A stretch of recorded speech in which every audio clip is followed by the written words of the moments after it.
whatever we say on this show, we're talking. Buck is going to vote. I'm going to vote. All of you have to vote because winning is predicated on you all listening to us and your friends and family and everybody else you can influence going out and actually casting a ballot. With that said, I agree with Ben on the Senate. I think that Dr. Oz, we've talked about during the course of this show, has now broken into the lead. It's a tiny lead. It's a big return. He's come back from a huge deficit. I think the Republicans are going to hold the Senate seat in Pennsylvania.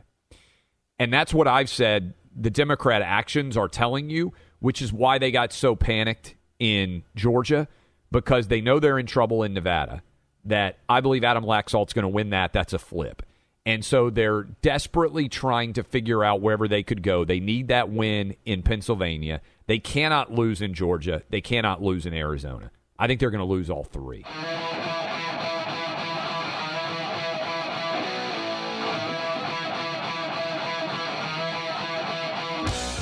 I just want to note that we're not going to call this a correction per se, because Clay and I, we got to get the facts right. It's just something that we are absolutely set on. We have to get our facts right all the time.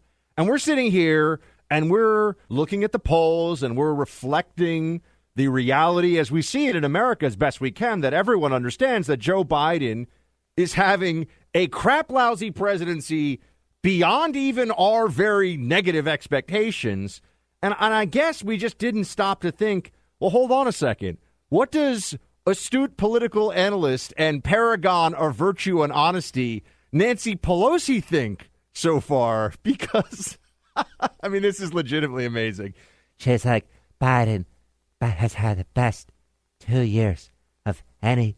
The best 2 years, Clay, of any president, like, in generations. Play it. But in some cases, there's no substitute for experience. And I think that what we have been through with the legislation under the leadership of President Biden, who has done a spectacular job. He's had a better 2 years than most presidents that you can name, certainly in the recent generations.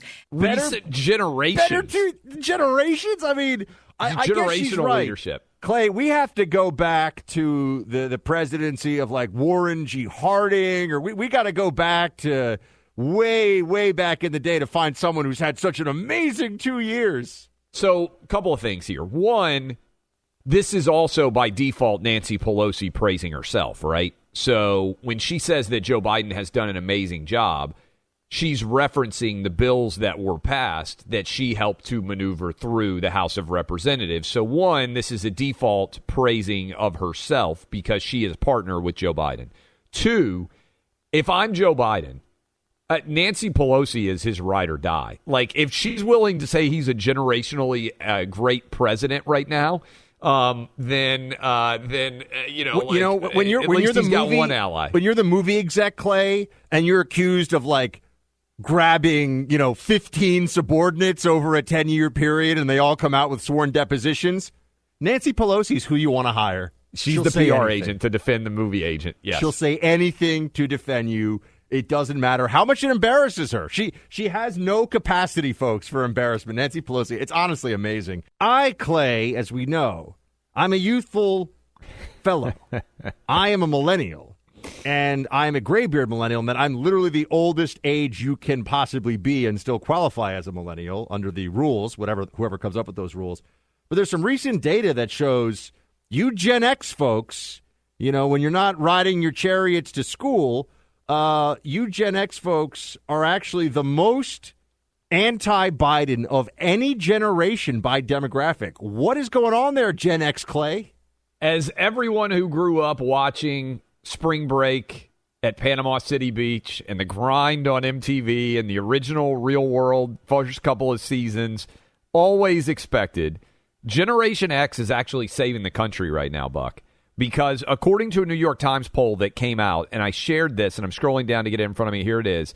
Right now, we talked about this poll overall. Republicans are up 4 points. But every other age group has Democrats favored. Gen X, out of nowhere, ages 45 to 64. Now, I'm actually 43, so I'm actually not included in this subset.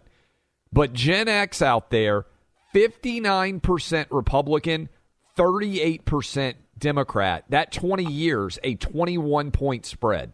I have a quick theory on this, and it is Gen X is in parent and peak earning years, the combination of those two things.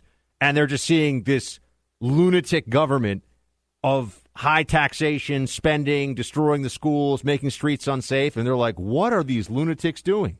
That's an interesting theory. We could probably take phone calls on this maybe tomorrow or later in the week because I'm fascinated by it. I would go with also Gen X has always been the ultimate individual anti-group, anti-like sort of mob culture out there. And I wonder if that's playing in as well. Our friend Ben Domenech, who's a very, he's a political nerd. I say that respectfully. Like, he's very deep in the political. Sharp guy. Sharp guy. I've known Ben for many years, but he really looks at the numbers and the data closely. He's like a Ryan Gerdusky, another guy who looks at the data, the numbers closely. And Ben tweeted this out.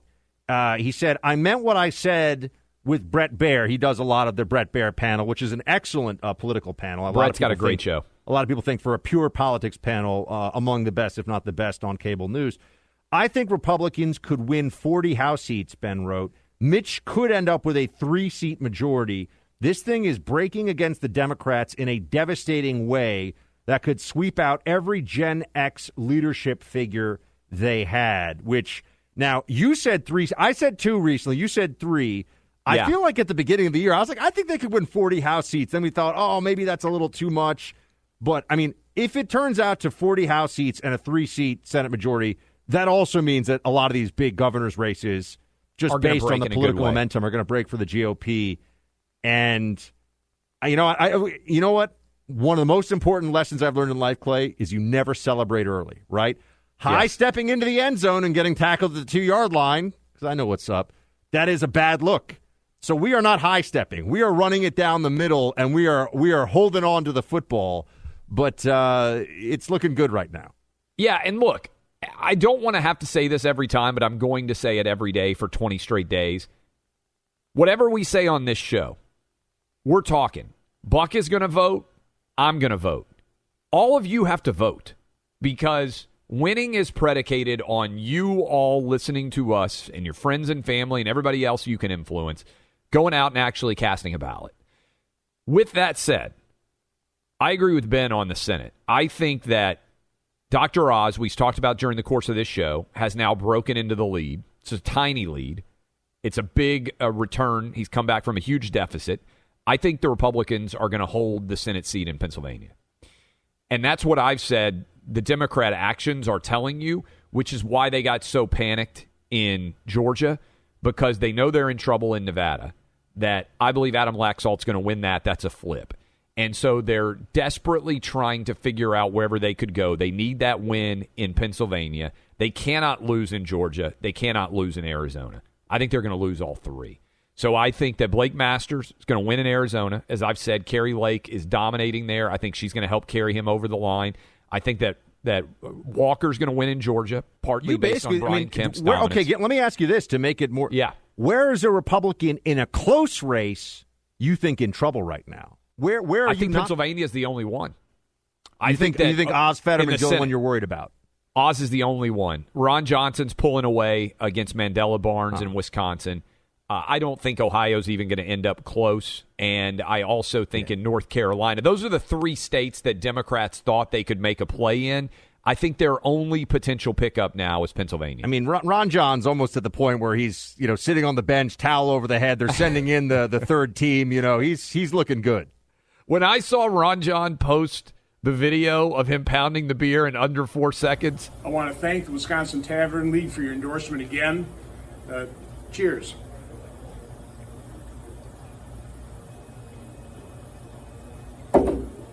I said, this guy has got the win. We got to respect talent. I mean, under 4 second beer chug is an incredible move, and he is going to win. I think he's going to have his biggest win. He's won twice before. I think he's going to have the biggest win he's ever had in Wisconsin, which I love because he's been right on so much surrounding COVID. I'm also hoping that everybody who's listening to this, who's thinking about where they can cast their votes across the country, and especially in these, everyone should vote everywhere where you're eligible. But you have the chance here to be a part of a wave that we haven't seen since 2010. and in some ways will be even sweeter. I agree. You want to be a part, get ready for it. Join the winning team. Get after it.